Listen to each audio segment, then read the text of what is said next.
નમસ્કાર, મારું નામ હિતેશભાઈ પટેલ. હું ગડુલી ગામનો રહેવાસી છું. તાલુકો લખપત, જિલ્લો કચ્છ ભુજ. હું છેલ્લા 7 વર્ષથી 45 એકરમાં દાડમની ખેતી કરું છું. બીજા ખાતરમાં આપણે વોટર સોલ્યુબલ અલગ અલગ ગ્રેડના આપતા હોઈએ છીએ. એની જગ્યાએ આમાં કંપનીએ સ્પેશિયલ દાડમ માટે જ બનાવ્યું છે, એટલે ગ્રેડ 1 અને ગ્રેડ 2 એ આપવામાં ખેડૂતને સરળતા રહે છે અને એમાં કોઈ મુશ્કેલી પડતી નથી.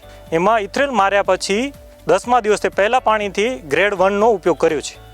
મને માદા ફૂલની સંખ્યામાં વધારો જોવા મળ્યો, ફૂલ ખરણ અટક્યું અને ફ્રૂટ સેટિંગ સારું જોવા મળ્યું છે. 80 દિવસ થયા પછી શ્રીરામ ડિપીટ ફોર્મ ગ્રેડ 2નો ઉપયોગ કર્યો પછીથી મને ફળમાં સાઇઝમાં વધારો, સમાનતા અને કલર સારો જોવા મળ્યો છે. શ્રીરામ ડિપીટ ફોર્મ ખાતરનો ઉપયોગ કરવાથી મને સારો ફાયદો મળ્યો છે અને હું તેનાથી સંતુષ્ટ છું. બીજા ખેડૂત મિત્રોને પણ હું એમ કહી શકું કે આ ખાતર વાપરવા યોગ્ય છે અને એમને અલગ અલગ ગ્રેડ વાપરવાથી આમાં 2 ગ્રેડ છે એટલે એમાં અલગ અલગ વાપરવા નહીં પડે અને એમના માટે સરળ રહેશે.